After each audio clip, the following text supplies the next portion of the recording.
an agenda request change from Garver to move item 4 up from after the approval of the minutes.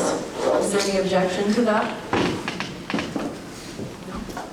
So we will move it up after 1 and before 2. Can I now have a motion and approval of item 1, which are the minutes from October 11th, and they were sent out for y'all to review. So moved. Second. Thank you. Minutes are approved. Okay, now let's go on to, all in favor? Aye. So now they're all approved.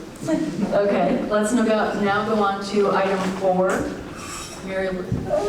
Yes, I'll kick it off here. Yeah, no problem. I'll go ahead and kick it off. Welcome, everybody. It's great to see everybody. It's great to be back here. It's a little hot for me, but it's good to be back. It's already been pretty chilly in Omaha. So a couple things we wanted to go over on this first item, which is what's actually second on here now, steering committee and subcommittee roles, descriptions. One of the things that we heard kind of after distribution is maybe we should talk a little bit about what kind of our role is. So the roles in there have the committees and the subcommittee piece in it.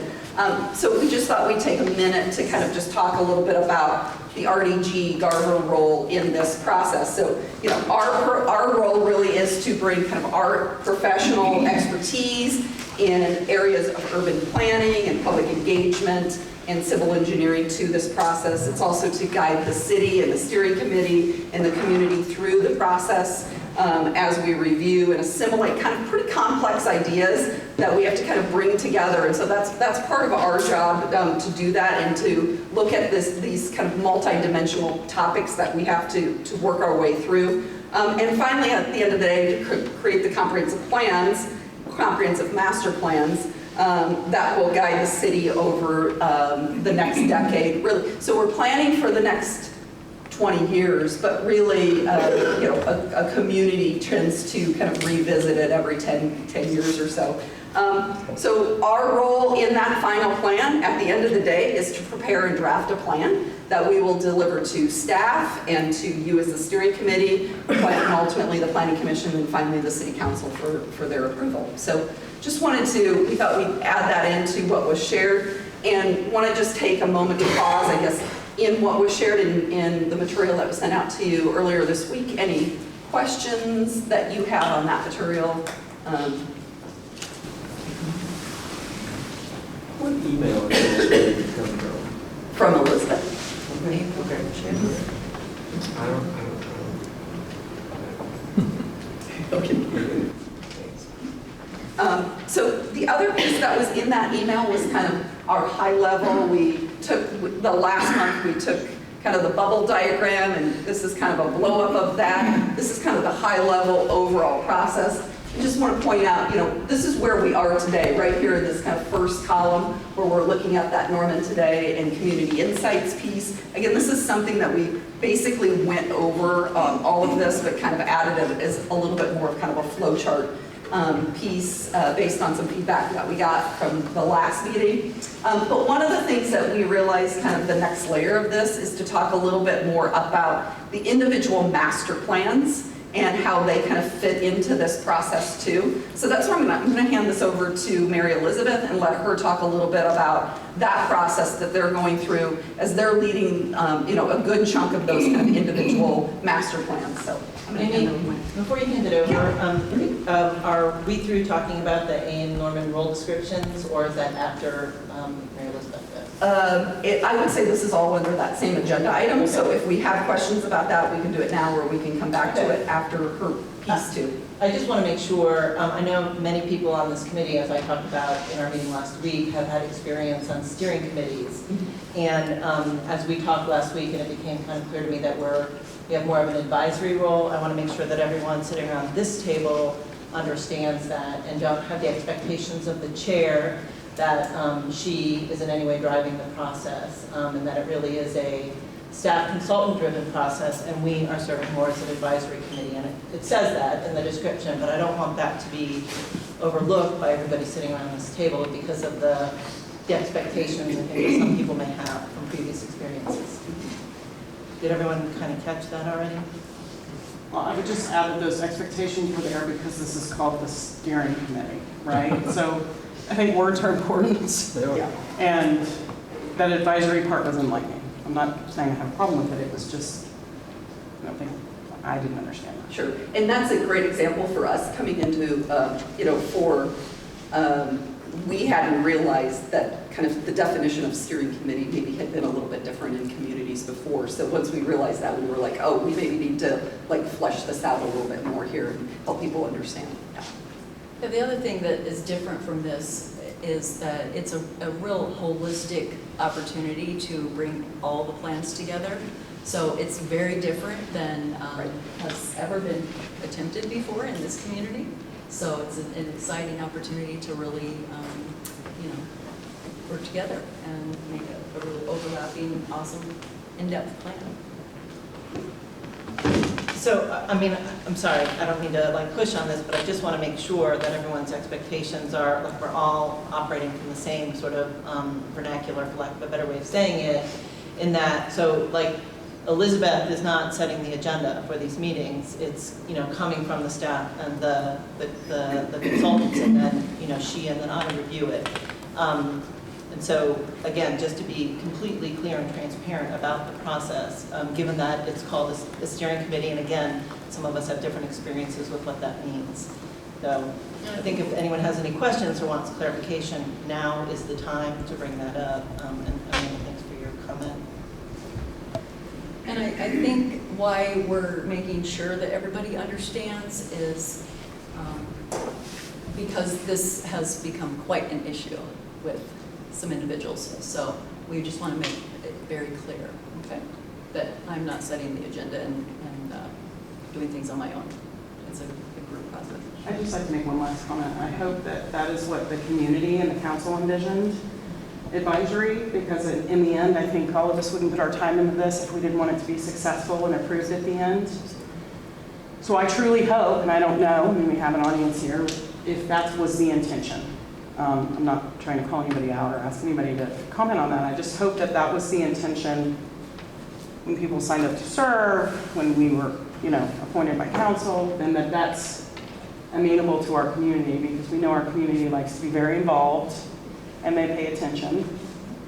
And I hope, advisory is suitable for them.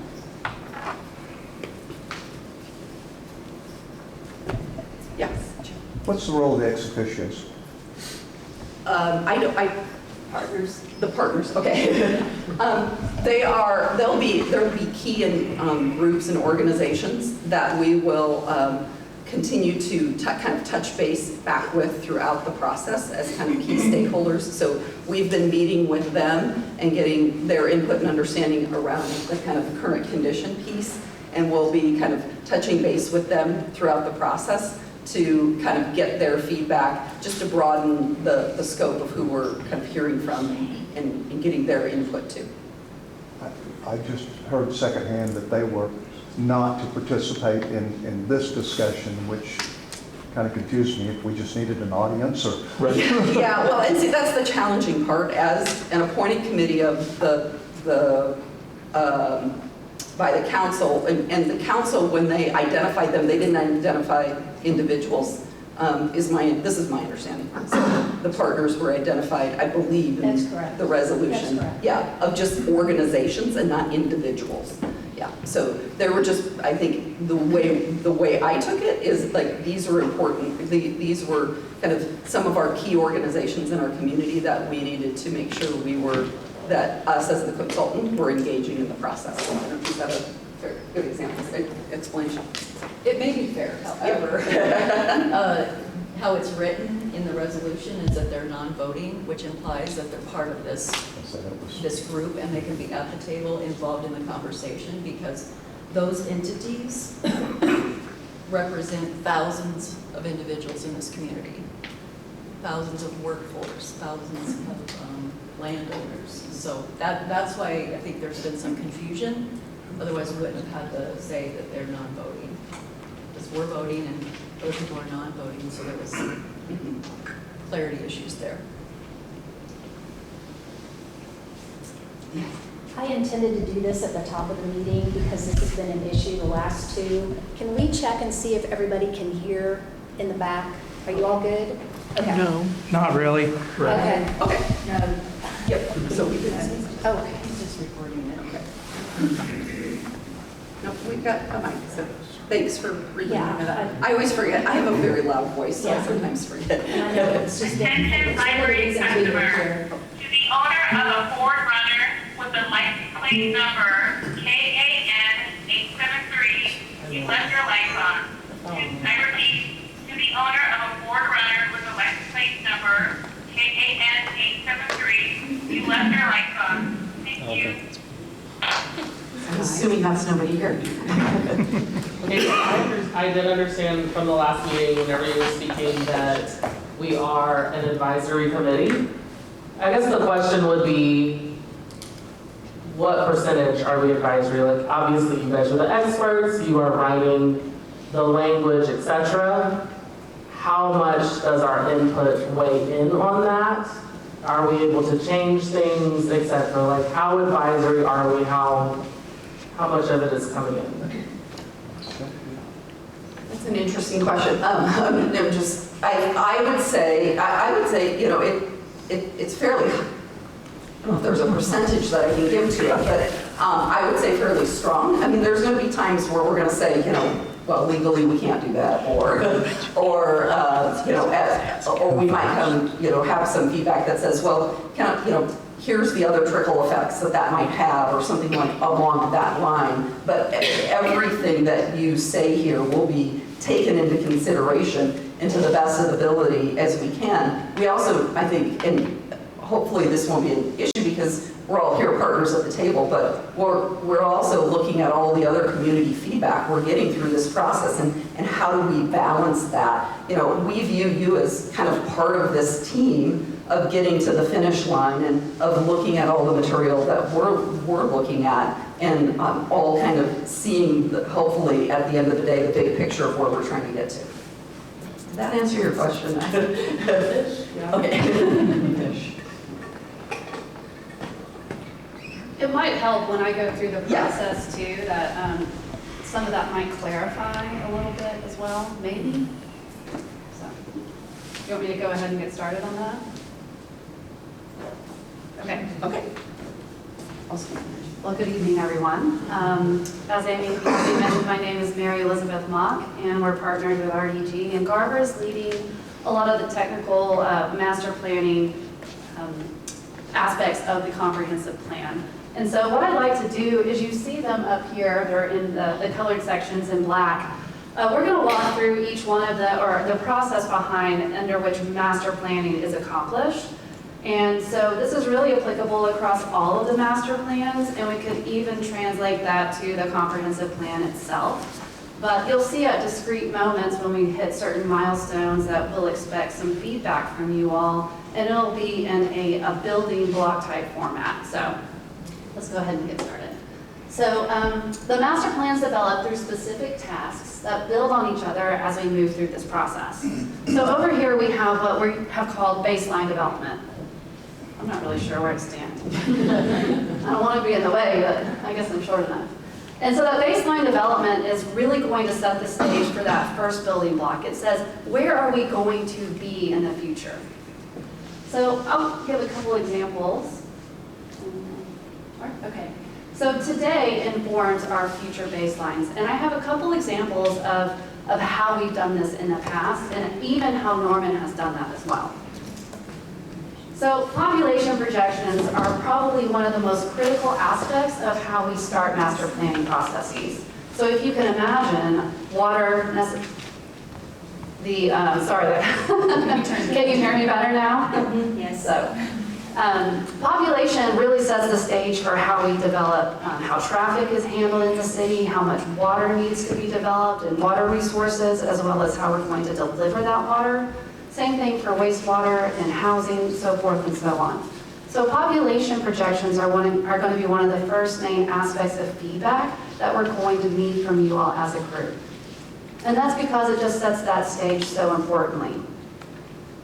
So here's a graph showing population, and these aren't finite numbers, it's just an example. But you can see the population curve starting from 1990, and then starting in 2020 out to 2045, that's where the projection aspect begins. So if we look at water, the average water demand is going to fall in line with the population projection. As population increases, we're going to demand more water to serve more population. But we're not just talking about the average daily demand for the entire community. We also have to look for those times in the summer where that is going to be a really, really high consumption rate versus during in the winter where it's going to be lower. So we need to also look at what that peak water demand looks like.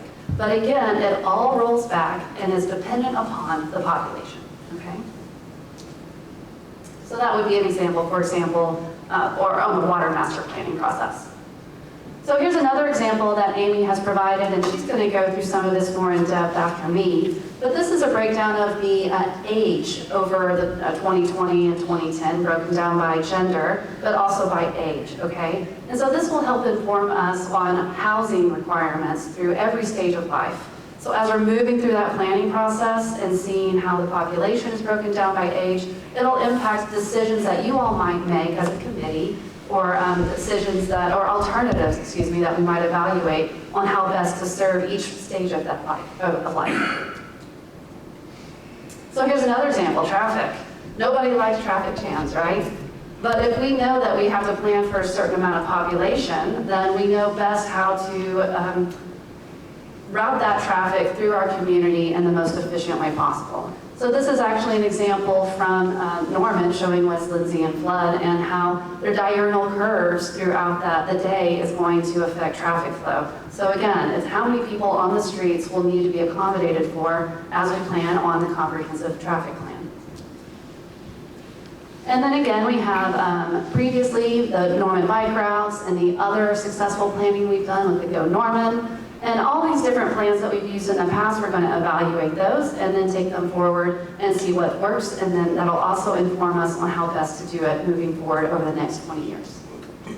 So that's building block number one. That is helping us inform the baseline development and what we're going to ultimately plan for.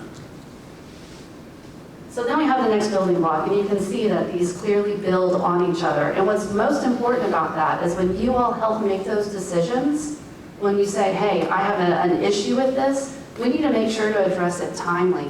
Because if we have to go back and step back, then we're redoing a lot and we're revisiting decisions that have already been made. And so that's why it's important that we come to consensus. But here you can see that at the committee presentation and consensus level, so we as consultants will come and help develop that baseline development, and then we'll present them to you all as a committee. And so then we look at the existing system assessment. We know where we want to go, and then we know how our existing system is currently serving that. And what's different between those two is what we call the gap. So here's another example from Norman's Water Master Plan. Previously, you can see the red line shows the peak day demand, and that dashed, I'm sorry, pink, that's orange. That's probably a bad word in this town right now. But that existing peak supply without Oklahoma City. And so you can see that line, that big orange gap line. That's the gap that the community has to plan for filling in. And so we look at various alternatives on how to address that gap specifically. And so we're going to do this for water, wastewater, traffic, all the different master plans that we're scoped to address. Again, we're going to present that gap analysis and the existing assessment, and then we're going to present it to you all, and then hopefully give us a gold star, and then we're going to move forward. But again, at that time, we need to talk about, there's maybe some things that you haven't thought about, and so we need to go back and look at that. But you as a committee will then give consensus on that so that we can, again, build on that next task, that next step. So then the alternatives evaluations come in. And this is where we want to make sure that we are looking at truly anything that we can to address those gaps. If it's water, where can we look at water supplies if we're short on water supplies? If it's needing to open up a new traffic lane or something to improve traffic flows. We're going to look at really brainstorm how we can address the gaps between what we have and what's existing and where we want to go. example of some alternatives evaluations that was done for the current comprehensive plan, and it just shows how we would address and continue to improve the streetscape, et cetera, throughout the city. This is another example where the city looked at water supplies and how to address the gap once. Well, there were some wells issues, et cetera. But you see there's existing sources, new local sources, and new regional sources. And this is actually codified in the existing strategic water master plan. And they looked at all of those and then came up with what would be the most viable, cost-effective supply options to be those building blocks for Norman's water portfolio. So again, we're looking at everything on the map. It doesn't necessarily mean it's super cost-effective. We don't know what we don't know. But one of the most important things I want to emphasize on this is we're going to look at maybe bad ideas. Because somebody somewhere is going to say, well, did you think about this? And if we don't look at it, then we can't say, yeah, we did, and it wasn't a good idea. It'd be like, oh, no, we didn't think about that. Gosh, we should have. So we're going to try to really look at all the options, whether they might be good or bad, in order to say these have been evaluated and they are recommended for further movement. So again, we'll present those alternative evaluations for all the plans and to each of those subcommittees, and then they'll hopefully again give us the green or that star. So this is applicable to the subcommittees. I just put committee as opposed to steering committee or subcommittee because it's really applicable across the board. But in this instance, it would be for the master planning efforts, it would be the subcommittee. And then lastly, we developed the plan. We developed that master plan. And the master plan will help select those alternatives, and then this is where we see how the plans get implemented. That's where we'll see, okay, we've got critical needs that will have to be addressed first, and so those will be prioritized first and foremost over some of the nice-to-have type things. Similarly, what is the project cost and schedule that is anticipated for each one of those projects? We have the trigger years potentially, and then, hey, maybe there's some funding sources that need to be recognized, and maybe that'll even change the priority of some projects if we know there's some grant funds that might be available based on a certain time frame. But again, this gives the community an idea of how to plan for a variety of situations. We might not like or agree with all of them, but they all have to be looked at. They all have to be evaluated, and we have to anticipate how the city moves forward regardless of what some of those maybe decisions external to Norman could imply. So this is an example of what was done in the traffic supply plan, or the traffic comprehensive plan. You have a description of the various projects, when we might expect those to start, who might be the lead agency, and even some of the funding opportunities available here, and then the estimated cost. So this is something that's currently being used, and we'll develop something very similar. Again, submit it to the committee, present it, hopefully get consensus and a gold star. So this is in some substance how we go through that process of a master plan. And so the role of the committees and the role of the subcommittees are at these discrete milestones of being informed, having feedback from you all, getting input, and then hopefully the consensus. And I want to also emphasize consensus doesn't mean unanimous. It means consensus and the majority. And we'll hopefully get as many people on board as possible. That's the idea. So, once all of this process is through, ultimately the committee will recommend adoption, whether that's the recommendation for adoption of all the comprehensive plan to the Planning Commission, or whether it's the subcommittee recommending adoption by you all for implementation and collective with the master plan itself. I'm sorry, with the comprehensive plan. So again, you see the master plans here, the land use development concept will feed into and back to, it'll be a little bit iterative of all of those master plans, and then that'll ultimately compromise or comprise the entire Norman comp plan. So with that, are there any questions?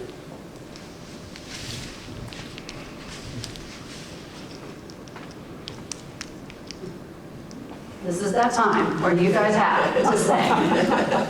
You got feedback? Let's hear it. It's good. Yeah, good. Well, and you know, and part of the reason why we were thinking about this and said, hopefully I didn't, no, I was a little afraid I just turned it off. It's freaky. Yeah, we said, first, maybe we need to go into a little bit more on each of the kind of the master planning process, but then it also kind of sets the stage for a little bit of what we talked about last time and a little bit of what we want to go into tonight, because it's, as Mary Elizabeth said, it's very iterative. So each time we come to these meetings, we're going to be kind of building on what we did in the previous meeting. So that's a really important part of how we get to where we need to be. And it's our job really to kind of lay out, like, this is how we got to what is on this slide, a piece of it too. So, but that concludes this piece, if we're ready to move. Okay, thank you, Mary Elizabeth and Amy, appreciate that. Let's go ahead and move on to item 2 and 3 of the agenda, which is discussing the October previous planning information. It's called. Actually, let's, I think when we moved that, that meant we would go 1. Is that correct? We would go back to 1. Well, 2, sorry. Yep. Because we moved 4 above 2, so, oh, yes. So discussion of, yes, sorry. Yes, discussion of October meeting materials. Sorry about that, yes. That's all under the Norman today piece, yes. Sorry. I It's okay. need to confuse you. Did we have a different agenda? Yeah, no, just me shuffling It's okay. around slides. Yes, so. All of this is Norman today. Yes. That's what we're talking about. Yeah. Okay, so Amy, I'll turn this back Okay. over to you. Yeah, and this is pretty simple. Again, we sent out, I think after the last meeting, a link for you to go look at the previous previous plan, and then also I came across that kind of packet of material. It's a little bit older, but we felt the content in it was still pretty good to talk about, like, what a comprehensive plan is and kind of the role of planning in the community. So we hope that kind of helped folks too. And just wanted to kind of pause, ask if anybody had any questions on that material that you got to read. Hopefully it's all kind of seeing how all these pieces are kind of fitting in together. Any questions on that? It's fascinating reading. Didn't put anybody to sleep. Yes. I was just wondering, how is the previous one assessed? So like there's all these items that were created and then going throughout the years. I think there was an annual something that was created, but did someone go in and say, okay, this is what we wanted to happen? But it's really just recommendations, and it kind of just lays out these ideas, but it didn't say, like, well, this is how it impacted and benefited the city. And I'm going to look a little bit to staff in the back of the room here, but usually what we would say is when we're done with this on an annual basis, the Planning Commission should kind of, and staff should do a little bit of a review of where are we at on the plan, what have we accomplished this year, what maybe things need to change, because we're living in a moment right now, right? And we try to be as visionary as we can, but things come up, SEC, things like that, that you would have picked out, 20 years ago. So there's those kind of annual update and check-ins. And if I remember correctly, and that's why I'm going to look back to staff, you were for a little while doing updates on the website of like changes to the plan? Am I remembering correctly, or am I making yours for community? So apologies. There's the annual report. Yeah, there's an annual report, and that is on the city's website. But we also, and this is the tough part, is where you're at kind of right now with the age of that plan too, and where it's at. But there is an annual report that is posted on the website. Is the 2022 report posted? Is the 2022 annual report posted? It should be, if not, we'll double check. Yeah, okay. Yeah, we'll double check that, but I think it is, yeah. Good question. That's it. Actually, in the end of, kind of standard for us is to include an implementation section at the end, and that's usually one of the recommendations that we have is kind of an annual review of it. I have some questions. In the beginning of the 2025 plan, it talks about, development capacity, what we have to develop for residential, non-residential, talks about population, how many single-family residential homes we needed at that point. So that, will we get an overall comparison of what they projected and where it stands today? Because, do you know what I'm saying? Sure, yeah. What was projected when they wrote this and where we stand today on the things that are in that plan? Because I think, for me, that would be super helpful. Or like table 2 population forecast, where they estimated it and what the actuals are. That's kind of Right. typical. How many single-family homes were built? I mean, you just can go through the plan and pick out the most important, things and give us that comparison. Because I don't know how far we made it in that plan. I mean, did we over-project? Are we going to over-project again? Are we under? I mean, I don't know. Certainly. It's all included in the annual report. Those are compared every year. I have staff that goes through and compares those every year for the building permits that we've had and everything, and that's all in the report. So if you look at 2022, is that giving you information all the way back to when this was written? Or is that only giving you that, do you have to look at all of them cumulatively? No, it's giving you the information from the very beginning to where we are today. Wonderful, thank you. We can send out a link to where those are on the city's website. Yeah, I was curious about that too, because the projection from the 2025 population, that in 2025 our projected population was 137,000, and the most up-to-date I could find for 2023 is that we're at 129. Pretty good. Yeah. Pretty good. Yeah. Yep.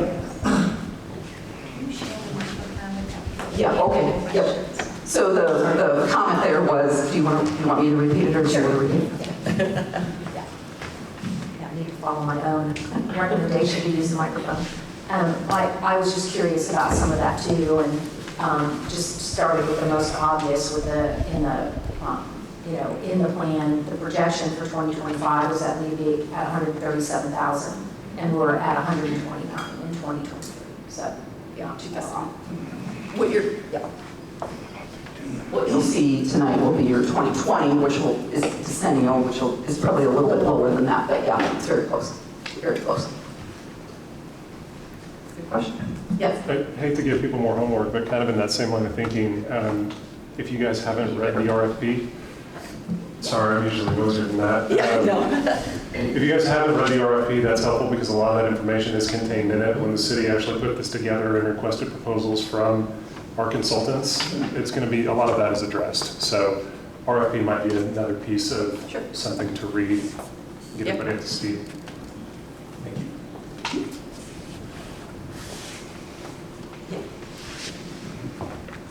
So when I was reading through this, I was reading through the policy statements, and I was like, that sounds great. I love that. That's awesome. I just wondered how these were actually then used, these policies. I mean, when the planning commission, for example, because this just helps me in terms of the input that I'm providing since this is going to the planning commission. When the planning commission is making a decision, are they using these policies as guideposts? How does this actually get operationalized, for lack of a better way of saying it? And I'm sorry if I'm the only one that has this question. Yeah. I'm going to talk about that as it relates specifically to the land use piece, because that's what the planning commission is usually going to deal with more on a month-to-month basis. So when they are making decisions, part of the reason we do a comprehensive plan is so that when we're making decisions, especially around zoning, there aren't considered arbitrary or capricious. And that's as far as I go in legal terms. They should be referring to that comprehensive plan when they're making a decision or when a recommendation is made to them with regards to decisions. So they're recommending such and such a zoning change. This fits with the comprehensive plan in these ways and follows kind of these policies. So it should be that reference document and a tool for them in helping make decisions. So I think that's probably the best way in kind of explaining how it gets implemented is, okay, we've identified this policy, and to the best of our ability, we're going to refer to that in how we're moving forward and implementing decisions we're making as a planning commission and city council. Right? I think the receiver's at the bottom. Oh, so don't put my hand over it? Okay. Microphone 101. Other questions? Good questions.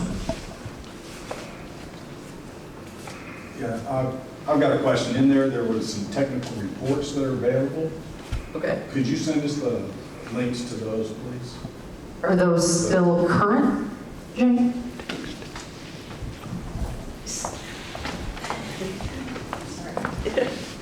I'll do the best I can on that. It's my understanding that the 2025 document itself was adopted. That's what you're looking at right there. The technical documents were not adopted as part of the plan. So we have those in a folder on the network. But I don't know exactly what went to council. We can go back and see if those were attached to the document when it went to council that night, back in 2004. But I mean, we'll do the best we can to find what we've got out there.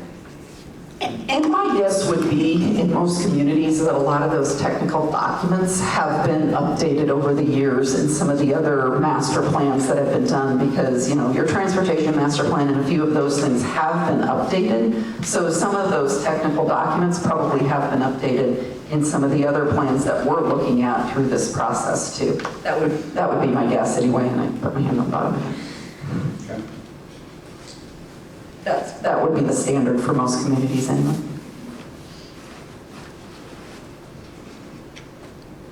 Other questions? Maybe what effort is made, so you described the part about like people developers are gonna create something and we gotta make sure that it aligns with the plan, but what effort is made to go to each of those policies and say, we've hit 3 of 10 of them, we're missing 7. What effort throughout the year is made? Because there was a lot of them that I almost put a little check mark that said, well, that one failed, right? Because you knew the ones that didn't actually make it through. Right, and it is a guiding document, so that I think is a fair, and there's going to be things in here probably too that will be a little bit more strategic in nature that a group or initiative might choose to take on and move forward. And maybe it doesn't get the momentum behind it at this time to move it forward. So that's a big part of it too. Sometimes it's some of the things that are recommended in a plan also require some ownership and initiative that sometimes might be outside of city hall offices to help move forward in those areas, sometimes too in plans. So generally, especially as we're talking about the land use policies, any of the land use policies, those things should probably be feeding back to what Planning Commission and City Council and using that as a guide. I mean, but at the end of the day, we want to, and this is where the consensus part is really important, and the public input piece is also so important because we need to tie that back, those items back to what we're hearing from the community. This is, good planning practice, but it's also the direction that the community is passionate and interested in going in and to. Yeah, it also made me think about whether we would restrict some things or allow a bunch of grand design, ideas. Oh, okay, hold, sir. Yeah, just made me think about what would end up in here if it's, do we let everything come into those grand design items that aren't realistic, or are we going to limit and say, well, those 5 items are great, but it's not really realistic? That's a really good question. I think there's times in here where we got to choose where do we want to be aspirational. That's the way I'll describe it. And there's maybe times where we got to be like, how can we be really practical? So, sometimes a lot of times in a comprehensive plans or that we might have a section on the downtown, or and we might pick out a few things that are maybe a little bit more aspirational. Maybe it's things around like public art or those sorts of things that we want to be aspirational about. So we've got to kind of, that's part of our process that we kind of have to go through of like, ooh, that's really great idea, but yeah, I don't know, kind of where we pick and choose, or how we kind of filter through, maybe that's a better way of saying some of those aspirational opportunities that we want to make sure get out there and people are thinking about and getting excited about maybe and that ties in a lot of times too to the quality of life things that we want to do. Those are places where I hope we're all thinking pretty aspirationally of how can we incorporate that into this bigger picture. I mean, we're going to talk about that here tonight in the public engagement thing. That's one of the things we're hearing from a lot of community members is things that really tie back to community of life, quality of life sorts of pieces too. So, yes. So I'm going to go back to the policies piece. So like I was reading goal 5, which was rural character and development. And when you like look through there, it's, you know, about preserving the rural Norman's character, making sure that there is minimal impervious surface runoff. Obviously, with the, I mean, I'm going to say the word turnpike plan coming through, it like kind of flies in the face of all of these things. And so, you know, how does the master plan then, if something is kind of foisted upon the community, how can this plan be used to, I guess, minimize more of the things that maybe we continue not to want in, like, Ward 5 in particular? Did I say that right? Okay. So I will say, first of all, too, in our mind, that plan was built hopefully on the public engagement that was received in 2004 and where folks wanted to be in 2004. And part of this process is saying today, where are we at today? Where are people wanting to be at today and where we want to be in the future? So, you know, the existing plan is kind of a great resource of understanding kind of what all goes into it, but in my mind too, we're also starting a little bit with kind of now I did do it, give it a second. We're also starting with a fresh slate in a way of saying, you know, we have new people at the table that weren't here 20 years ago, and so and we have new people in our community that weren't, you know, my 21-year-old son now would maybe have an opinion, and he didn't when he was 1 on this and where we want to go. So that's I guess another piece of it, and laying that kind of groundwork for the policies. I wanted to kind of give that as a little bit of background, but that didn't answer your question. Ultimately, too, we do identify goals and where we want to go. And yeah, I mean, at the end of the day, this should be a piece that's based on the community input, that the community should be able to come back and say, you know, this was some of the goals, and especially the goals piece of that we wanted to maintain, that were built around community input. And you know, if something on a land use side doesn't follow the comprehensive plan, then an amendment needs to be made to the comprehensive plan. And that's a whole process that has to go through, like going through a zoning amendment. So, you know, if something doesn't match up with the comprehensive plan on the land use side, first step is they have to go to planning commission, get approval for an amendment to the comprehensive plan, then they have to get approval for the zoning ordinance change, and all of that takes a public hearing process. Yes. I feel like part of the discussion here when we're talking about restrictions or what absolutely, you know, we'll see happen, it's not going to come from this document. I think we're getting over into zoning, right? Which zoning, I'm going to wander into a legal term here, but quick second, is a legislative action. This is not, to me, this is an informative document. You know, I live in Ward 8, and there's a vacant piece of land that's getting ready to come up for zoning. We could look at the current comprehensive plan and see what, 20 years ago, the best guess for it was. That's what this is going to end up being. Again, if a developer wants to do something different than this plan, as you just stated, it's a much more complicated process. If he wants to do something consistent with this plan, doesn't necessarily mean he's going to get approved, but he doesn't have as many hoops to jump through. Very good explanation, yeah. But I don't think this has a lot of what we call real restrictions in it. And Yeah. It's policy, it's not ordinance. It's great. Yeah, yep. It's policy, not ordinance, if you didn't hear what I said. Yes. One comment, really. Okay. Of course, I'm new to all this, so, you know, the special planning areas, there's 8 of them listed in there. So here you've got this talking about policies and goals, and boom, 8 different areas specific. One of them's 160 acres. It was a field then, it's a field today. Sure. So how do those specific, I want the sons, you know, when we've got hundreds and hundreds and hundreds of acres we're talking about. I mean, why do these go on here? I mean, this building we're sitting in was special planning area number 3. Yeah. So some of it worked out well. Yep, So and that that, makes sense. and that is what I will describe as the iterative process we're going to be going through over the next few months. So kind of building, learning through our listening sessions, where are opportunities, where both in maybe, new development areas, but redevelopment areas. And then those are also things that we'll be looking at and working through in the workshops themselves. And that we'll be holding in February and March. So working with the community to identify what maybe some focus areas need to be that need to have a little bit more potential attention given to them. More attention given to them. Yeah. So we won't assume those same areas is what I should say. We're going to base it on where we are today for what those kind of focus areas should be.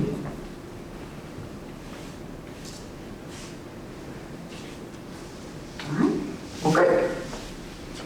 So one of the things we wanted to do, and we're going to probably set up a little bit of this pattern as we go through, and that is to try and touch base a little bit on material that was presented at the last meeting. You've kind of had a chance to maybe look at it and think about it, and so we just want to give everybody that opportunity. It also kind of fits in nicely with what Mary Elizabeth was saying in this kind of making some key decisions and the iterative process that we're kind of going through.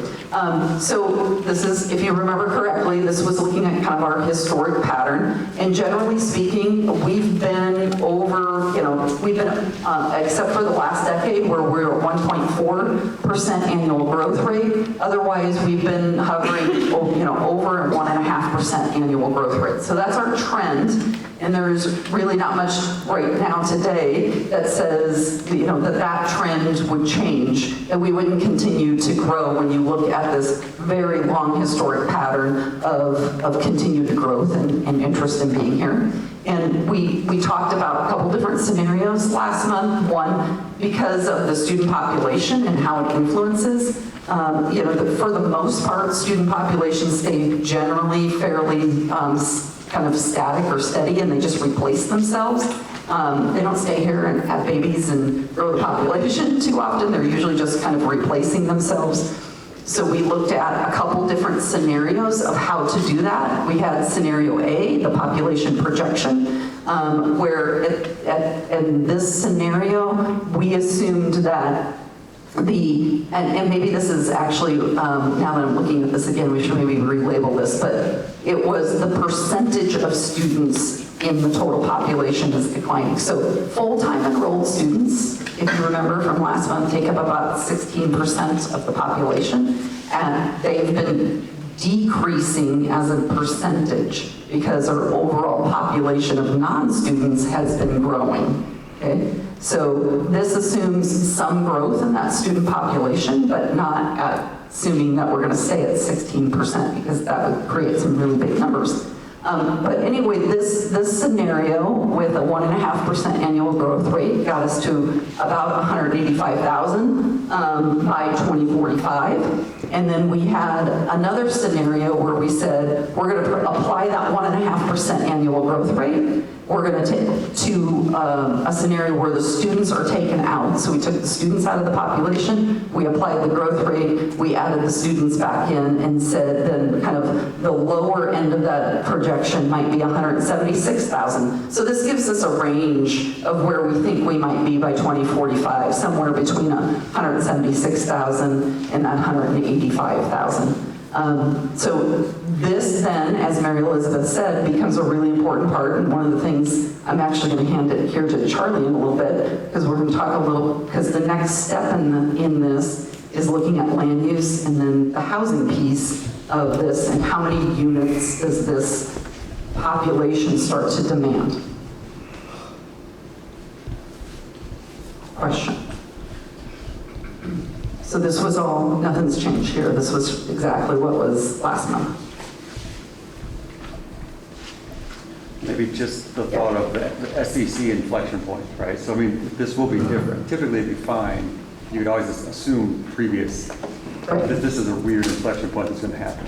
So, yeah, so the question, if you didn't hear that in the back, was the kind of inflection point we're at with the SEC. And, it was interesting. I was actually just thinking about this today and actually talking with somebody about it.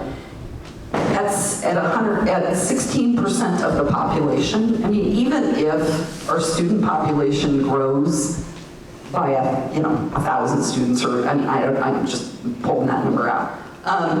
In the overall picture of the student body as part of the city's total population, it's still a fairly small percentage of that total population.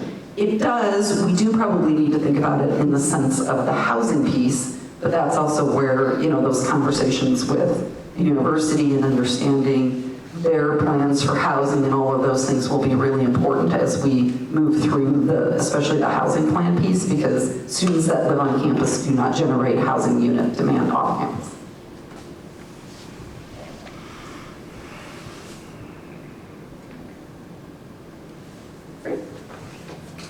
So one of the things we want to touch on next, and just kind of looking at the data, so from here on is kind of some new information. And again, we'll get this out to everybody. Well, we handed out some hard copies, so you can have that to be able to look at and kind of absorb. And we'll be touching on this again at the beginning of next month's meeting, so you can have some time to kind of absorb it. It gives us a chance to kind of present and explain some things. So one of the things we do is we have to understand what's our current land use mix that we have today. How much residential, how much commercial, how much industrial, all of those pieces, parks. So that's kind of our base where we're at today. And we know that that land use is serving a set population. So if our population grows, what's that going to mean we're going to need in the future? There was something on my hand.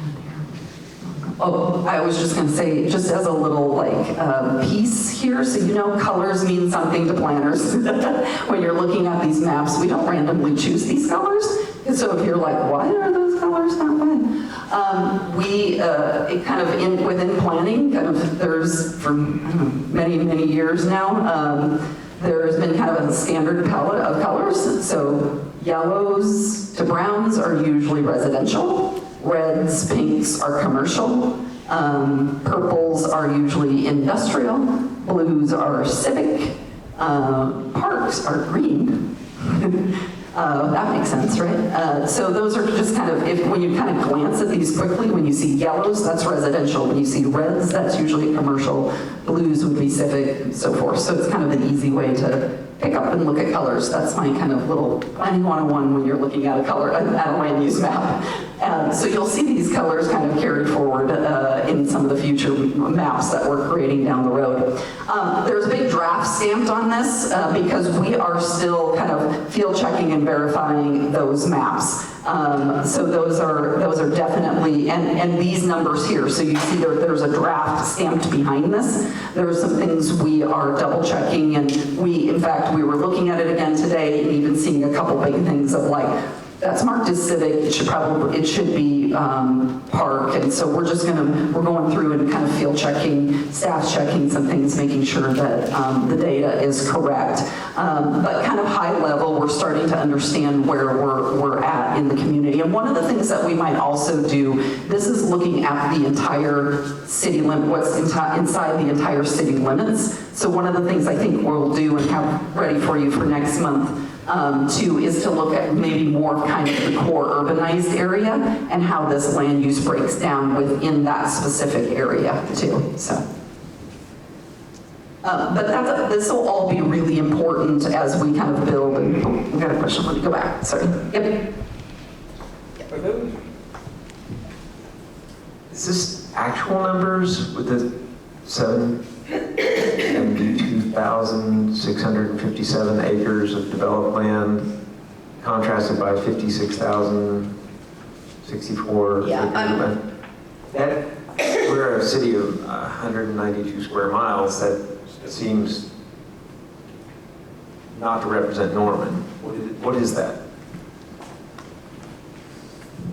I guess I didn't go to check on, well, I mean, so maybe if you can clarify what. The surface area of Thunderbird, how much does that take up? Yeah, I mean, keep in mind too that the developed area might also include what's considered maybe platted, therefore it's vacant, therefore it falls into that number too, if that answers. I mean, it's something we can dig into. So I guess maybe, do you think the number's too big, too small, too? I gotta do some math, that doesn't seem like anywhere near enough acres and/or a balance between, what are we calling developed? How are we defining developed? Does it have sewer and water? Does that make it developed, or is it because it's got a house built on it? What? Yeah, so yes, exactly. So we have big acreages out there that, yes, that do show up. And that's part of the reason why we're like, maybe we need to also look at like, what's the kind of core urbanized area? So Charlie's texting probably our staff person. I think the math works. Okay, go ahead. No, so 128,000 acres translates to about 200 square miles. Yeah. So I think the math works. So that is showing there's more developed land than undeveloped land, so how are we defining developed land?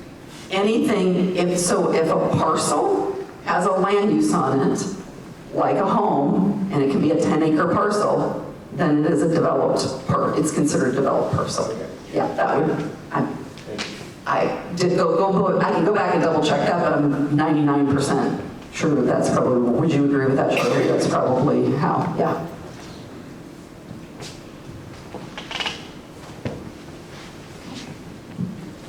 So one of the other things when we're thinking about the where and how we grow and everything, and just want to give this to you as kind of a high level of the data that we're continuing to collect to understand where we're going to be in the workshops and the material that we need to have as we go into next year is also just what are some of the environmental things that we need to be looking at. And I'm going to flip to this because that's probably easier to read.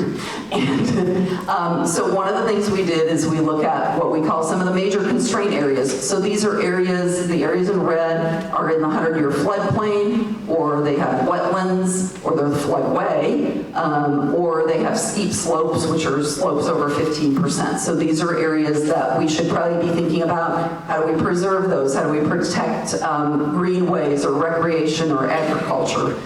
So those are things that we need to be taking into consideration as we're moving into our workshops. Higher, also kind of higher considerations. So we got the orange, those are areas with 500-year floodplains or those steep slopes, and anything happening in there would have to be pretty low impact, maybe parks and recreation type things. And then minor considerations, places where we have hydric soils, and those would be things where maybe we're thinking about different sorts of stormwater management that we would need to specifically use in those areas. I've worked in communities where you like put the shovel in the ground and then it fills with water because their water table is so high. So there's those types of things that we have to take into consideration as we're moving into, we have to accommodate that population between 176,000 and 185,000. How does that look? What's that going to have to look like in the future to make that work? And where does that begin to occur? All right, so we're going to touch a little bit. Yes. Or just a comment. Yeah. So on the last one, especially so we know that, I'm a meteorologist and climate scientist. Yes, I know what you're going to say. Yep. So it's going to be a great comment. It's just that the 100-year, 500-year FEMA floodplains are old, and they take forever to get them updated. Right. And so we know that, and we have evidence of where the actions go along. I mean, that we've seen in Norman, which it becomes a huge issue when you're allowing people to develop on floodplains that are moved, but legally, FEMA says it's okay. So we have to figure out something about where the floodplains actually are. And even when we have those, we have to also accommodate the changing, extreme weather. So like climate science and everything, and also with the development in Norman, especially so if you go farther south, all the developments actually increase the flood, the stormwater throughout the southern place. So it's just things we need to consider. Exactly. Yep. So one other thing, and I'm sure we'll get there, but on the constraints, environmentally, it's always been a discussion that East Norman is protected to protect the Garber-Wellington aquifer, to not contaminate our groundwater. So I just want to be sure when we get there that that's a consideration we're discussing. Not to mention it's closer and closer to our lake, which is our main drinking water source. So then, erosion and things and runoff impact that more severely quicker. So I just think those are important considerations for us particularly. Yep, those are exactly kind of the details that we're going to we need to be getting into as we move through this process, but understanding kind of our baseline of where we are today with these will be really important. And, how do we not only maybe, are there conversations we need to be having around not only staying out of those floodplains, but do we have a buffer around those even to protect, to take into consideration changes that we could have in the next 10 to 20 years with storms and so forth. So yeah, how do we keep people safe at the end of the day, right? Okay, housing. I'm gonna actually go ahead and I'll let Charlie talk about this one a little bit. You're tired. Can I voice? Thank you. Good to see you all. It's here at the first committee meeting. Back again. If you recall, I'm helping Amy and the team out with some of the housing components of the plan. And we've been looking at the population projection numbers that were presented last time. And the next step in the process from a land use perspective is understanding how does that population translate into the need for different types of land use, primarily residential and then ultimately commercial and industrial employment along with that. So just for example purposes, we've looked at these two scenarios from a housing perspective. I cannot stress enough that everything you see is literally working draft. In fact, we made changes this morning based on conversations we've had with some of our listening sessions this week, which have been fantastic, by the way. Just as a reminder, before we jump into some numbers here, Norman's building permit activity as far as number of residential units has averaged about 790, 800 units over the past since 2010. And obviously that's broken down between single family residential, multifamily units, duplexes, townhomes, all of the above. And you can see that ebb and flow here in this chart as far as single family, multifamily, duplex, and manufactured homes. So that's just a baseline understanding of what historically has been being built in Norman from a residential standpoint. This is a lot of information, so I'm just, again, showing it as an example of how population projections get translated into thinking about housing demand. And we've looked at a lot of the quantitative data points from the census, from MLS, from other sources. And we're about halfway through our discussions with local stakeholders, realtors, builders, staff, employers, all of that. And all of that is informing different inputs into this model. As you can imagine, projecting out to 2045, there's a lot of things that are hard to predict. So we're using the best information we can get in to put into the model. Great recession, impacts of that. Pandemic, so there's going to be things like that over the course of the 25 years that happen, but there's also up points as well. So it's all meant to be an average out through 2045. So to explain applying, this is scenario B here of the population projection, which ultimately at the top row there was getting to 176,000 people by 2045. There's a number of things to look at when considering housing demand. One is strictly the number of people. Two is the number of people that aren't students, that are actually living in a house that is not campus housing, basically. That means a unit that needs to be built, whether that's single family, multifamily, apartment, whatever it may be. People per household, how that changes over time. So obviously if there's more people per household, given population growth, that impacts the number of units that might be needed or demanded in the future, and how that changes over time. Right now, in this scenario, it keeps it static through 2045. That may not be the case in the final projection we get to, but for right now, that's where it's at. Vacancy rate is also important. One thing we look at a lot, actually, is local vacancies and understanding what is on the ground versus what is reported, because often what is reported in the census does not match with what we hear from people on the ground. And so we are verifying that right now with our discussion with folks to see where that number, appropriate number might be. But if the vacancy rate is low, meaning people can't find places to live if they want to move, there's not rental options if they're just moving to town, so on and so forth, that impacts housing demand. It also means that there's maybe less movement in the market. So we like to see actually a vacancy rate be in a certain range. We don't want it to be zero. We want there to be some vacancy so people have options when they're either just moving here, they're looking to move somewhere else, and so on and so forth in the market. So there is a range we try to target. In this model, it increases slightly because your ownership rate is reported really low, as you all know. Does anyone look for a house? There's not much inventory out there. Obviously, that's going to change, ebb and flow, as I said, over 25 years, but on average, kind of projecting or forecasting that out. And then there's also units that get lost. So whether that's demolition from accidents, fires, things like that, redevelopment of sites, so tearing houses down for other things, dilapidated units that get removed from the market. All of those are units that are lost, that can no longer be lived in. So we have to think about replacing those in the future to make up that gap of lost units. So that gets us to, and that was a very simplified version of getting us to an average number in the scenario B of about 870 average annual units annually through 2045. That's not saying if there's not 870 units one year that the world's going to end. It ebbs and flows, but on average, that might be a target housing demand for that population projection.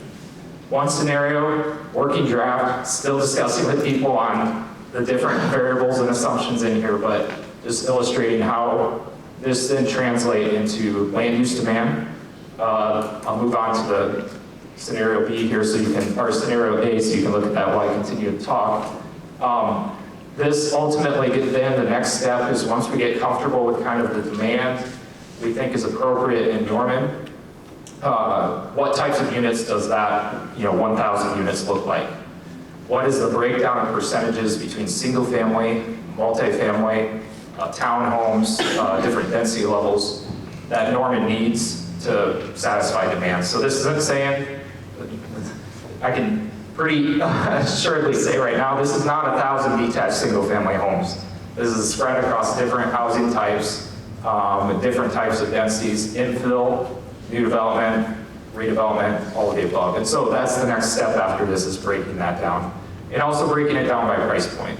So we've heard a ton already about price points and the consideration that we need housing at all price points.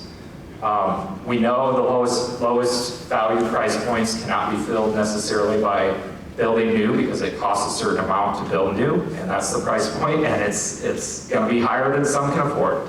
So that illustrates that new units also can create movement, because we're starting to get an indication that there's some pent-up demand. There is pent-up demand. And with new units that fit certain needs may entice people to move out of housing that is lower priced, and that opens up that option as well. But anyway, so under this model, the scenario A with the 2045 at 185,000, with some different assumptions baked in here based on what that population projection was saying, gets us to about 1,000 units a year under this model. So if you recall, since 2020, on the previous slides, since 2010, the average was about 792. So with these two working draft scenarios, we're about anywhere from 100 to 250 or so more units needed annually to meet future demand for housing across various price points, across various housing types, and so on. So that is, again, something that I guarantee these numbers we'll be tweaking these throughout the next couple weeks as we continue to talk with people and understand the market better. But happy to answer any questions about this kind of process.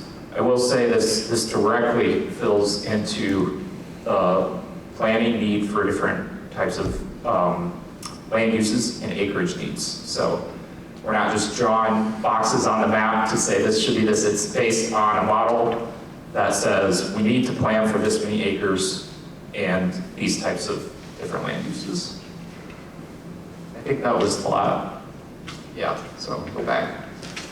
So happy to answer any questions. I know this is like a ton of new information right away, and there will be time to look at it too.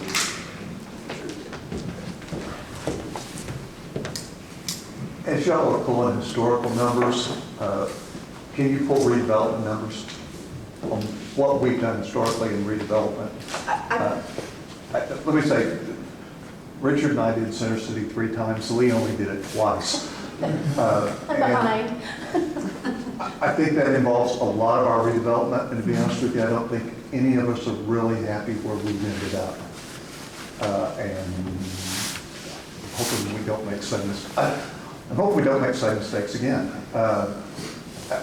In 2016, when they started comp plan review and didn't finish it, I think there was a lot of emphasis on redevelopment. And I'm personally very leery of that. Did you say you're leery of it?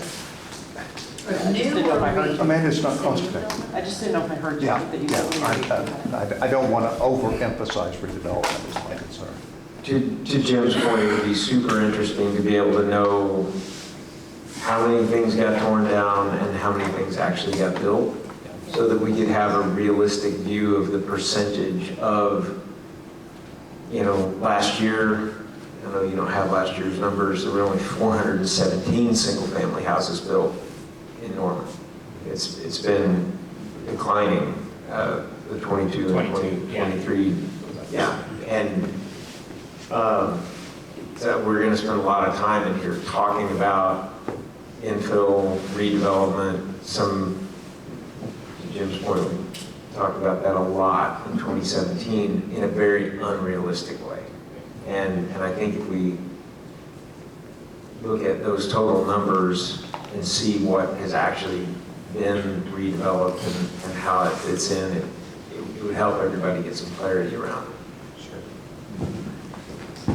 Yeah, I think that brings up a really good point that we'll get to as we get through this process, but at the end of the day, we can't force anybody to do something specific on their property. They don't want to redevelop their property. It's not going to redevelop. They own that property. But if they want to, if they want to come in and say, I own this house and I want to tear it down and I want to do something different here and I want to put a duplex. I mean, we have to have the structure and the policy in place for dealing with that when those individuals come that way. But I think that's a really good point of this sets to be a guide, but we can't assume that people are going to do things or want to do things. And we also say sometimes we have to live in market reality too of what the market and where it's at.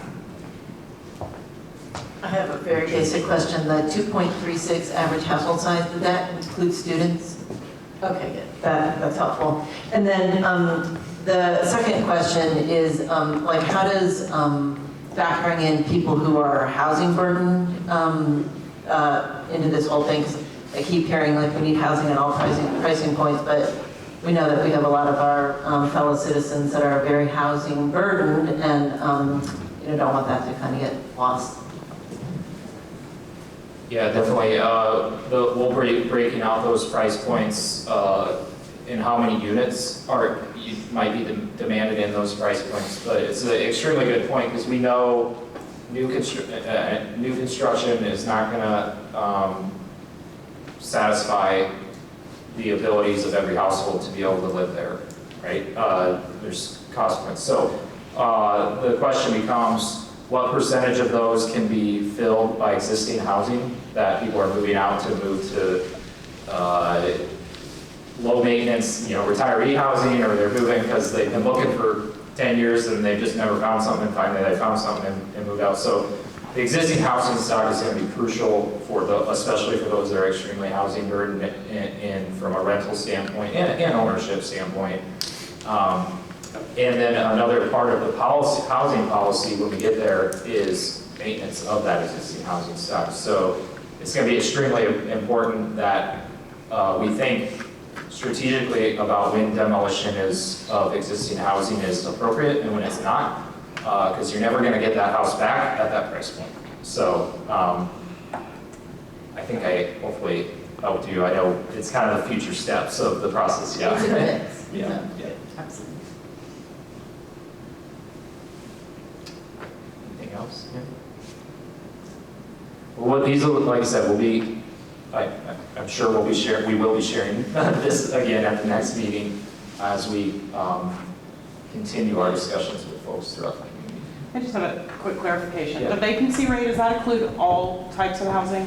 Apartments, everything? Yes, it would be, the census reported vacancy will include all occupied units, or all units in the community, yep. Okay, so the 7.4 is verified, that was 2020, right? It's actually, 2020 report was actually 9.1 in percent. And we actually took some liberties to say that's probably over-reported, and we hear that a lot, the census numbers being over-reported. For a number of reasons. There's actually, not to get into the weeds of statistics, but the census actually breaks down vacancies into several categories.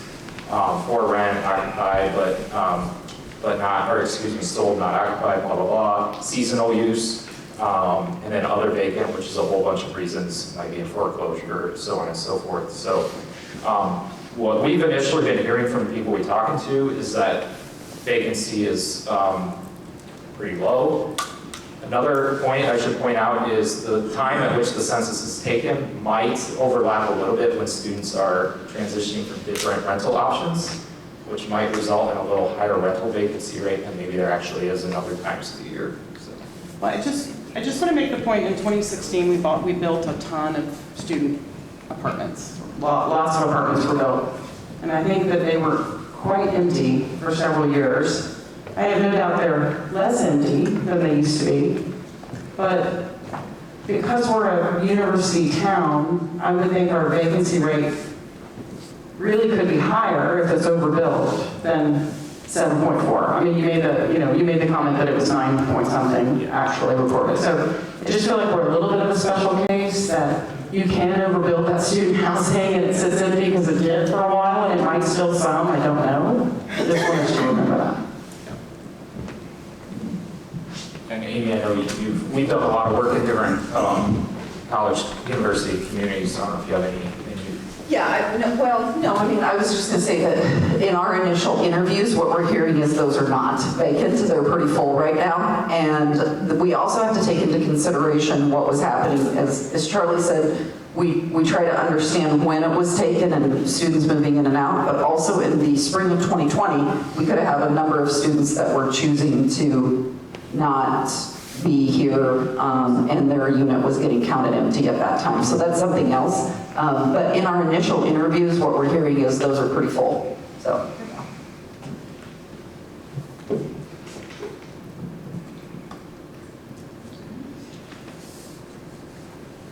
you want to? I don't care.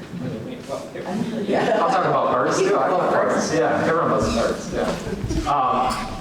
No, I met with Amy and the team too with the Parks Master Plan component, which is a recent addition to the entire spectrum of AIM Norman.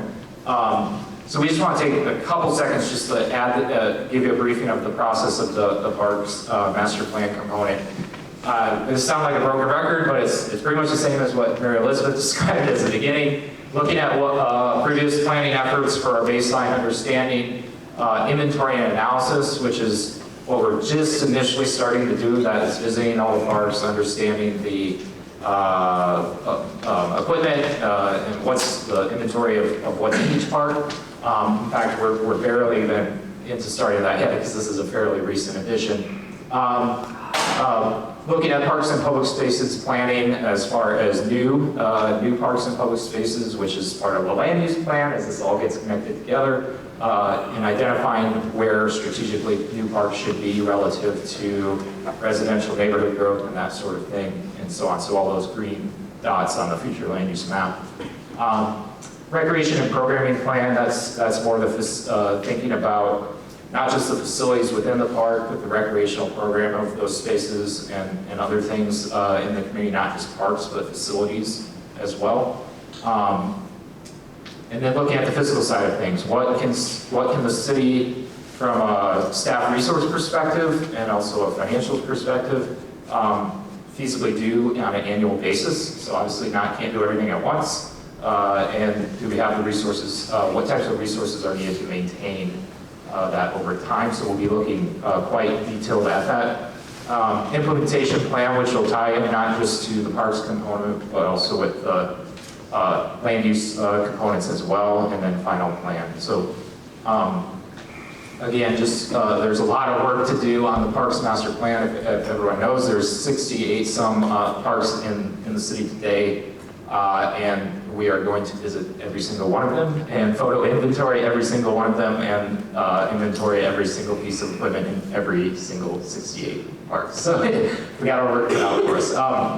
One thing that's also important when we think about land use planning, again, tying it back to the land use component, is service areas. There are some national standards on what's considered acceptable walking distance to be considered served by a park.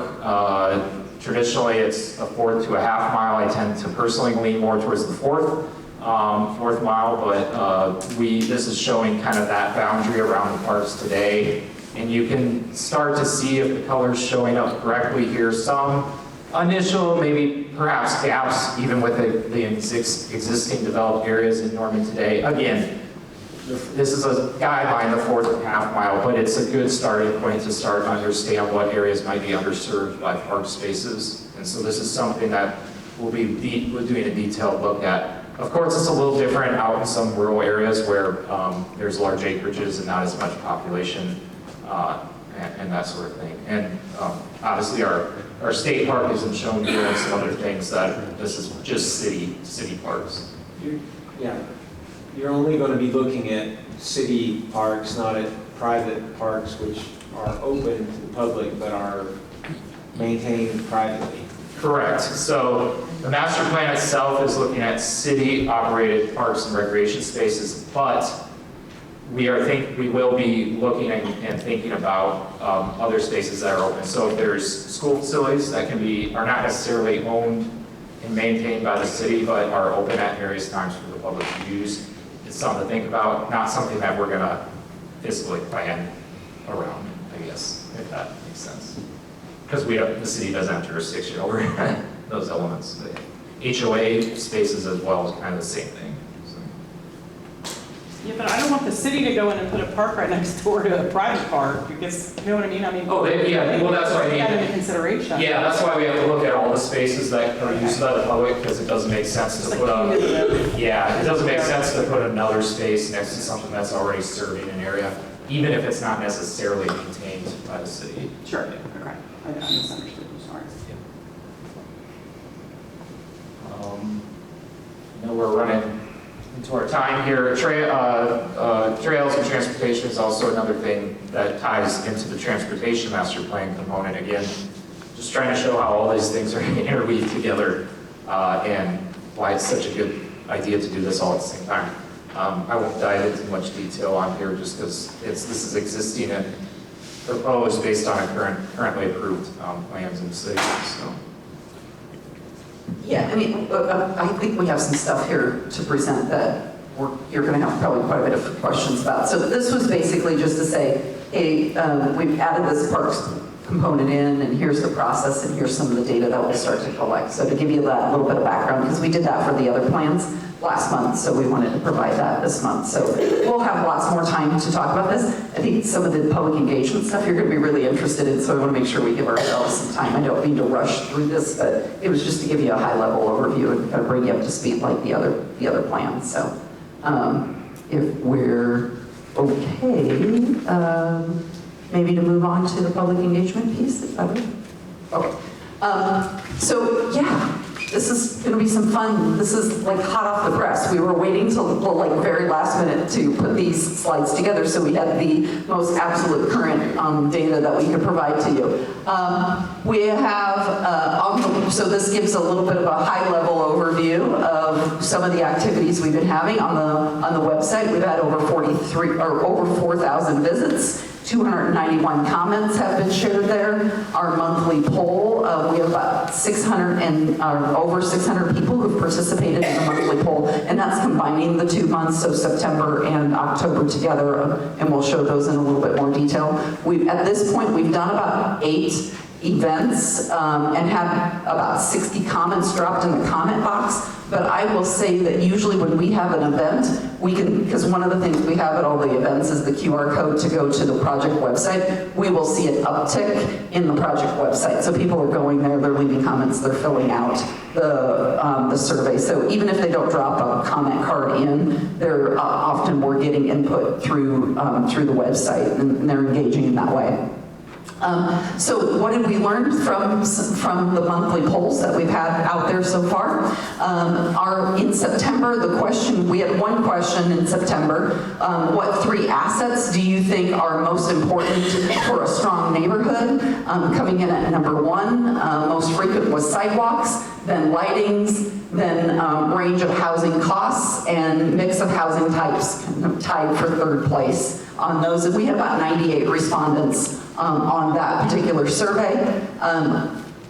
Housing is a hot topic, and we were into the planning process. We were doing a lot of marketing. We were doing the events, so we saw a little bit of an uptick a big uptick, and I think probably the mailers that went out this last week also drove a big uptick in the number of responses we had too. So we had 3 questions here in October. The first one was, would you support public funding or policies? And then we gave them some options, and they could yes, no, or undecided. So yeses there were remove dilapidated housing, assist with home repair, rehabilitation, increase programs and services to people without permanent homes, and increasing enforcement of property maintenance codes. So all of those had over 50% of folks saying yes to those particular items. And as you can see then, like down at the bottom, we've got expand subdivision development at 50% saying no. We also asked what factors are most important to you when you're choosing a home. So pick 3 things that are really important to you.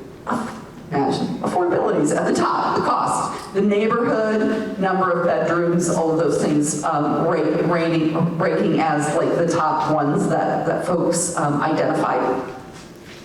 And if you notice back, I should have paused on that, about 16% of folks said other, and then they could fill in the blank, and we'll have a little more detail on this, but just kind of as a quick, we just did a word cloud on the responses we got in the other, and so things like safety and green spaces, and so all of those things, and we'll give a little bit more detail, but you can see folks were very engaged on the other responses too. Yes. Mine's pretty quick. Of the 518 individuals who took this, were these people who went to the website and filled the poll, or is there an email list in addition to the mailers that it went out to? How did they find this poll? Was this through the website? Yep. The poll was on the website.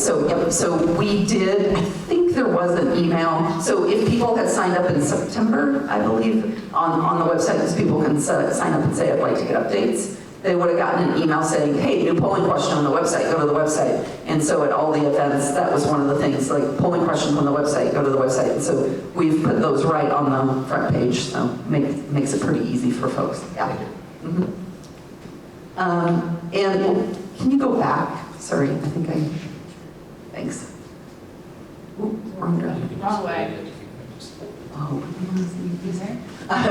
so our top choices for our biggest concerns about housing in Norman today, cost of rental or mortgage, cost of our property taxes, and safety were kind of the top 3. No significant concerns was at the bottom. Again, for whatever reason, we had about 16% put other.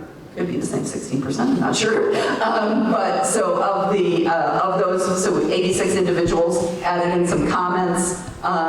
Homelessness was one of the bigger concerns that they had. Affordability coming up multiple times. So we'll kind of filter through these and make sure that we're kind of combining the kind of common answers together for you. But you see some of those, again, just kind of doing the quick word cloud on these.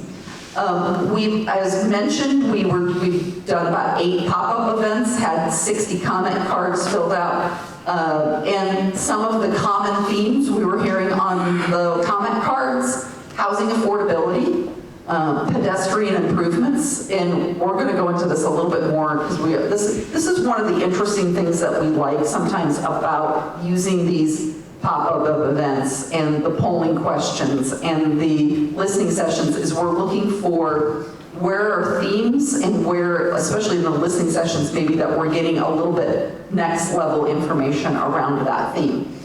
So we're going to talk about that as it relates to pedestrian improvements. Storm shelters came up. We did at the weather festival, maybe that was a lot of storm shelters.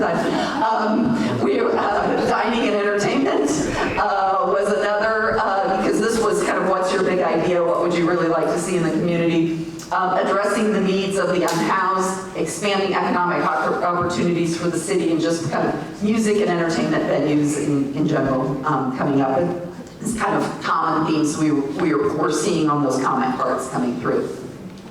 Our listening sessions, we held a few in what month am I in? In October. We've held a few over the last couple days. We will also be doing an event tomorrow with the Norman Next, or Young Professionals. Will be doing a pop-up event at the brewery.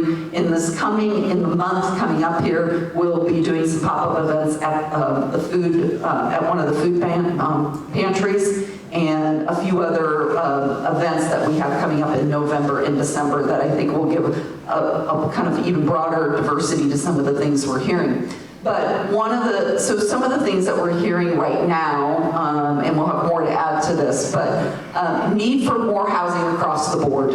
And I think this is really important when we start thinking about those numbers and where we're at of just, what we're showing in that demand model is a significant number, but what we're hearing in the listening sessions is also saying, we just need housing across the board, types, price points, all of those things. That's kind of one of the common themes.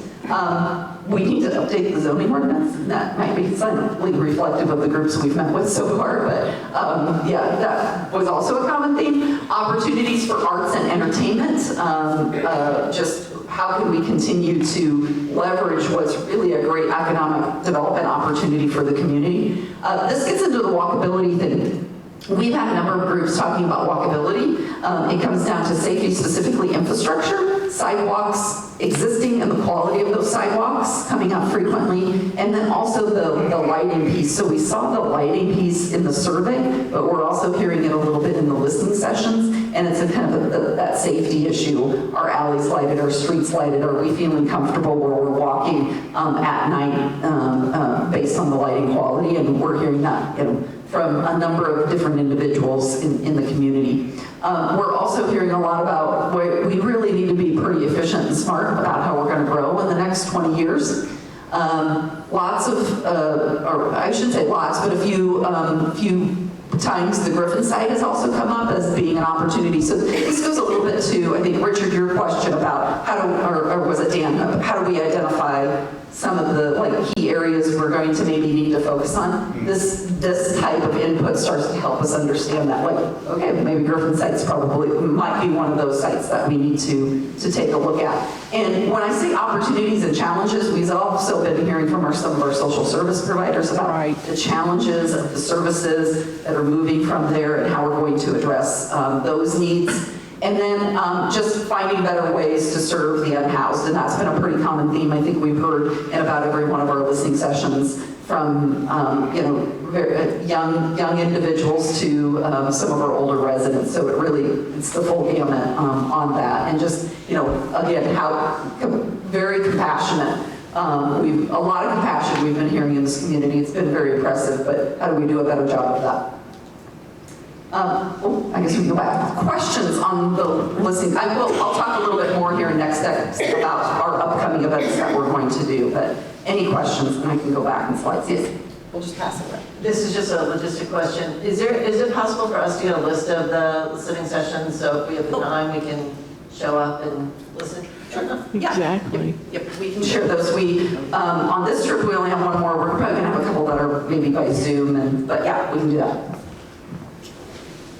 Really, just to hop on with that, I'd really be interested in having a list of listening sessions and the pop-ups and everything you have planned, so that we can better help you reach into spaces that maybe we haven't thought about yet. So that would be really useful to understand the calendar and just who we're talking to. Yep, that sounds great. And you know, we're trying really hard to plan out as far as we can on some of the pop-up events, but you know, I think every time somebody's like, oh, there's this event, we haven't thought about that one, and so we're trying to also be super flexible and have things in. Yeah. It'd be nice to have a date at every meeting. Sure. Oh, yes, absolutely. But also to hear who you've already talked to as well. Sure. Okay. Yep. What, we talked about that with the calendar, and then as soon as you know something, then it's on there and then we can know. But then also, it tells the whole community where you've been and who you've listened to. Yep. So I think that's really important, just to, that we are out there trying to gather some information. Yep. If you can back up maybe like 3. Sorry. No, you're good. Keep going. Same man. Keep going. One more. Maybe one more. Final answer. There we go. That's it. So just an observation more than anything else is that you see the bottom 3 there is that we've got pretty overwhelming no's to new subdivision development, reduction in zoning requirements, and expanding new housing. And then you fast forward those 5 or 6 slides, and the biggest things that we want more housing across the board. Right. And we also want it to be more affordable. And that's not possible. So just making a comment that you guys are getting work to cut out for you, because we're going to add all these things. We're going to have to find a place to put people. And as Richard and Jim mentioned earlier, the redevelopment, like I think the term you used was market feasibility of it. You got to stay within that. And it's not, this is conflicting data, and it's going to be hard to find that happy medium, which I think is what we all want. Yeah. Are we going to get these slides? Yes. Yep. In fact, they'll even be, they're usually available, posted up on the website. So for you. Yeah, I'll just add on, from the housing perspective in the listening session, it's also an educational session as well, perception versus reality sometimes. So we try to also use it as an opportunity to kind of, this is where we're at today. It's not like it was 20 years ago, so yeah.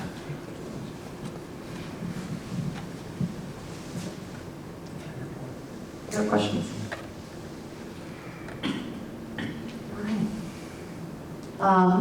Because we're past 8 o'clock already here. I've already graded it out, but we just wanted to make sure we had an opportunity. We probably covered this, I think, in some of our other bullet points, but was there any other questions or that folks had from any of our previous meetings that we haven't maybe touched on that you're like, okay, can you explain this or clarify anything there? Yeah. We just want to make sure we had this might be something that's kind of a standing agenda item to give us an opportunity for that, but in this case, I think we probably covered it. Is that fair to say? In some of our other above ones? I'm not getting a no, so. Next steps that we're going to be doing. So yeah, we'll get some detail, more detail out on some of the additional listening sessions that we'll be doing. And you know, one of the things is that we're kind of in the process of the next few days is folks that weren't able maybe to attend some of the sessions we have, we're going to be trying to schedule some in. So we're in the process of kind of figuring that out. So in December, meeting 4, what we will be hopefully working on is a little bit more of a workshop format. We'll have a little bit of presentation by us, but then doing some brainstorming around. Let me back up and say before that, we will be providing a high-level report to you on our current conditions in that today section. So you'll have a chance to look at that before. We'll give an update on where we're at with the public engagement and everything we've learned there. And so we'll be working through, okay, based on kind of where we're at today and what we're hearing from the community, what do we think are some of the key goals that we should be thinking about as we move forward into January, and the goals that should be guiding and development principles that should be guiding our land use work that we'll be doing after the first of the year. So we're going to start diving into that. So hopefully by next month it's a little bit more interactive and workshop-y feeling, and less of just me talking quite as much. So that's kind of, so in the next month you're going to be getting a number of things that you'll be able to review and work through and kind of digest this month before our next meeting. Lots of good things coming up where I feel like we're getting into it. So final questions, I guess, on where we're at in process or anything like that? Probably have to hand this back to you for formal closing. Okay, our next meeting will be December 13th. I think everybody has a standing invite, but again, December 13th, and the meetings will be held here at the library in this room.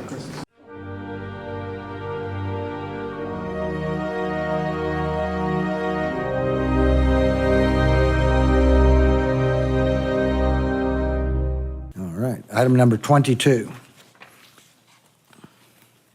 An amendment to the resolution creating an ad hoc steering committee to work with the City of Norman's consultants in the creation of the city's Area and Infrastructure Master Plan, AIM Norman, to name a replacement for a steering committee member, acknowledging the addition of the Parks and Recreation Master Plan, adding to the list of partners, clarifying the process of selection of the subcommittee members, and setting forth attendance requirements for the steering committee members. I'll entertain a motion to adopt or reject the resolution. No. Oh, wait, what? Get the motion on the floor. I got to get it on the floor first. Okay.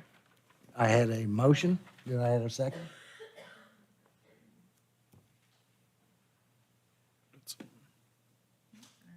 There is no second? Second. Okay. I have a motion and second. I recognize Catherine Walker to make a No, but I'm happy to talk about what's been changed in the resolution, if you just give me a chance to pull it up. Last week, we had the discussion about the need to appoint a replacement for a Ward 7 appointment. And we had also had previous discussions about adding in the Parks and Recreation Plan, which has been added to the RDG contract, and clarifying, more importantly, the process of selection of subcommittee members. We also pulled into here, you'll see it wasn't discussed last week, but some attendance requirements that the steering committee has set for themselves. I just felt like that could all be placed into the resolution. But the main change is in section 12, which would, as discussed last week, require that interested subcommittee members submit a board and commissions application as provided on the city's website. And then it adds language about considering the criteria set forth in there as each subcommittee member is vetted by the steering committee, giving due consideration to representation from the community in general, as well as those with specific qualifications. Are there any questions from council? Oh, Councilman. No, I don't have a question.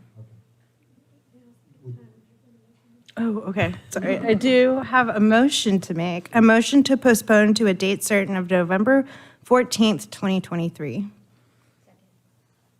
Motion second, just second on my calendar.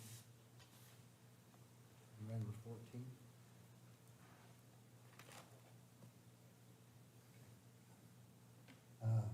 Have a motion and second. Any final questions from council? Okay. The motion on the floor. Okay. Are there any comments from the audience that would like to be?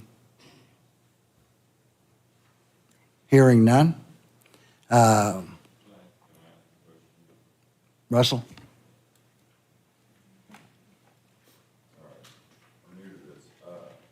Is there any way they can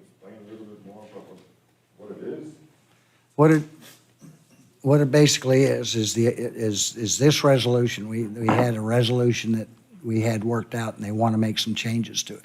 What we were going to do is to agree to it on consent docket. What Councilmember Grant has decided to do with the consent of, almost the consent with a second, is to be able to sit down and take this off and put it out to November 14th. Yeah, I understand that. Okay. I'm just curious, where's the rest of the information that goes with it, though? Like, it's just a chunk out of the larger part? It's a chunk out of the larger part, and the larger part is on the website under the agenda. I'm gonna have to agree with Councilmember Grant's idea on that. It should be postponed. Thank you. Okay.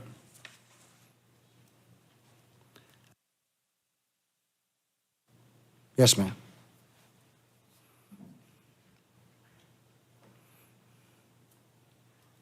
Elizabeth McKinney, Ward 3, and I am the chair of AIM Norman. And I have my vice chair here, Inger Gefride, and another steering committee member, and then also one of the stormwater chairs that I've chosen in consultation with a number of people. I'm a little bit concerned and questioning why we're postponing this. This will be the third, potentially fourth time we are postponing. We are paying over $2.7 million. We hired experts to guide us through this process.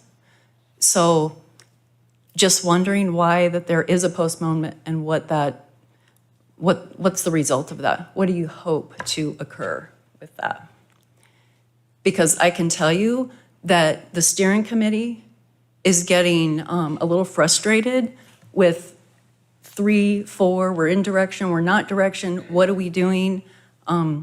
So several are saying, I don't need this in my life. So it's a real serious situation here. It's consistent across the board where we question things. For what reason? To keep the we versus them going. And something needs to change. I'm just not sure. So I'd like to ask, why is it that, what do whoever, Helen, I guess, a council person, Grant, hope to gain from that, if I may? You can answer that if you'd like. I'm choosing a diplomatic route to work some things out so that people can make some choices and we can move forward. That's Okay. why it's a date certain of November 14th, 2023. Okay, so August 22nd is when the council approved 17 members of this committee, okay? I first was asked about the mayor being the chair of this November of 2022. There have been at least 4 or 5 iterations of the comp plan changes with different people via discussions with the council members. So I'm just wondering why now, with 6, 7 months, what didn't you get answered prior to then? That kind of question we really can't ask, because then she would be talking about what she wants to talk about at the November 14th meeting. So what we have to do is figure out now, can we, or does council decide that they want to postpone until November 14th or not? And that's kind of the... Okay. It's causing some real issues with the steering committee. Credibility. You guys hired somebody, $2.7 million. What are we doing? Why are we not listening to the experts here? The comp plan that was passed in 2004, I believe, is about to expire. So I'm just wondering why that this kind of behavior continues. That's it. Thank you, ma'am. Any other public comments? All right. Anything come up from council? No. Motion on the floor is to, well, I gotta change that. Motion on the floor is to postpone until November 14th, 2023. Can we go? Council members, you may cast your votes.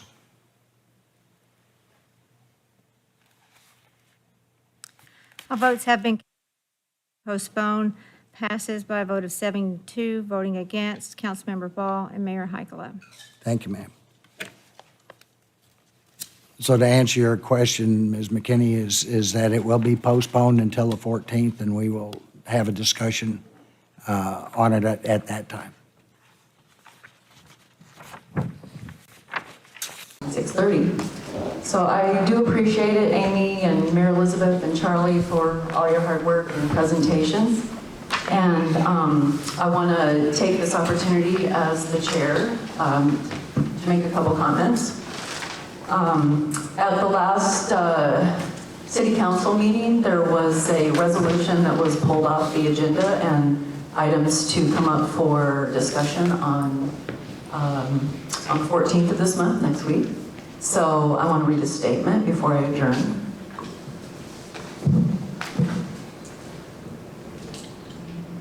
Dear Mayor Heikkila, thank you for the opportunity to chair the Comprehensive Planning Committee. I appreciate the faith, confidence, and responsibility you have placed with me since December of 2022 to lead such an important and consequential plan for this community. As a female veteran, small business owner, and process-driven consultant, I'm accustomed to structure, order, and accountability. I anticipated the process to follow those same principles. Richard, he's videoing me, so could you block him, please? Thank you, appreciate it. I'm also accustomed to working and facilitating diverse, complex viewpoints to find common ground. Regrettably, due to the multiple delays over the past year, and with more anticipated, I can no longer commit an additional 18 months of my volunteer time and personal and professional expertise without affecting my business. Therefore, I hereby tender my resignation, effective immediately upon adjournment of this meeting. I'm confident that you'll have a knowledgeable and committed steering committee and subcommittee chairs, as well as subject matter experts that have been identified for each of the subcommittees that are ready to go to work. My resignation is by no means a reflection on city staff, RDG, or Garver, as I believe their professionalism is beyond reproach, and they will carry this forward to a successful conclusion. As time permits, I will continue to attend meetings and focus group discussions and wish you and the steering committee Godspeed on this journey. Can I have a motion to adjourn? Second? Any discussion? We're adjourned.